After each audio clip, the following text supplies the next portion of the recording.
नूह अलैहिस्सलाम की कश्ती बनाने का वाक़या। हज़रत नूह अलैहिस्सलाम अल्लाह के अज़ीम पैगम्बरों में से थे। अल्लाह ताला ने उन्हें उनकी गुमराह कौम की तरफ भेजा था जो शिर्क और नाफरमानी में मुब्तला थी। हज़रत नूह अलैहिस्सलाम ने 950 साल तक अपनी कौम को एक अल्लाह की इबादत की दावत दी, उन्हें बुराइयों से रोका और हक़ का रास्ता दिखाया। लेकिन कौम के ज़्यादातर लोगों ने उनकी बात मानने से इनकार कर दिया, बल्कि उनका मजाक उड़ाया और उन्हें सताया। जब हज़रत नूह अलैहिस्सलाम पूरी तरह से मायूस हो गए कि अब उनकी कौम में से कोई ईमान नहीं लाएगा, तो उन्होंने अल्लाह से दुआ की कि इन ज़ालिमों पर अज़ाब नाज़िल फरमा दे। अल्लाह ताला ने हज़रत नूह अलैहिस्सलाम की दुआ कबूल फरमाई और उन्हें एक अजीम कश्ती बनाने का हुक्म दिया। कुरान करीम में इरशाद है, और हमारी निगहदाश्त में और हमारे हुक्म के मुताबिक कश्ती बनाओ। हज़रत नूह अलैहिस्सलाम ने उस जगह पर कश्ती बनाना शुरू कर दी जो पानी से दूर थी, यहाँ तक कि पहाड़ों के करीब।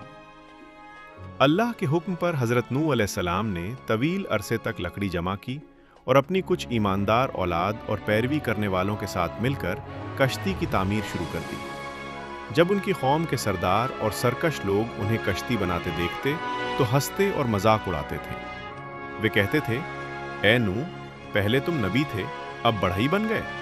ये कश्ती किस काम आएगी? यहाँ तो दूर दूर तक पानी नहीं है।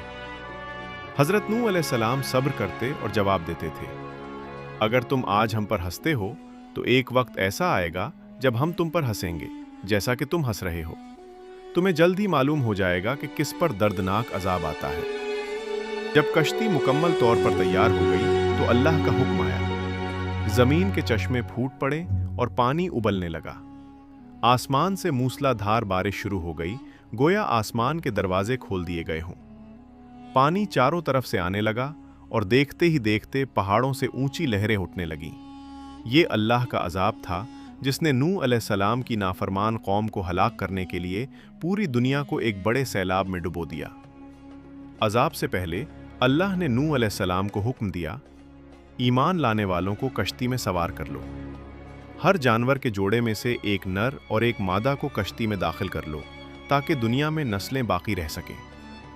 हज़रत नूह अलैहिस्सलाम ने अल्लाह के हुक्म के मुताबिक अपने अहलो अयाल, सिवाय उन लोगों के जिन पर अजाब का फैसला हो चुका था, और थोड़े से ईमानदारों को कश्ती में सवार किया। फिर कश्ती पानी में तैरने लगी और ईमान वाले अल्लाह का नाम लेकर दुआ करते थे।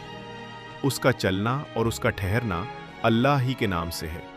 बेशक मेरा रब बख्शने वाला निहायत मेहरबान है।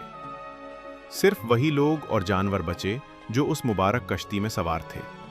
ये वाक़या हमें अल्लाह के हुक्म पर काम करने और उसके पैगंबरों पर ईमान रखने की अहमियत सिखाता है। अगर आप इस वाक़ये के किसी ख़ास पहलू के बारे में और जानना चाहें तो बता सकते हैं।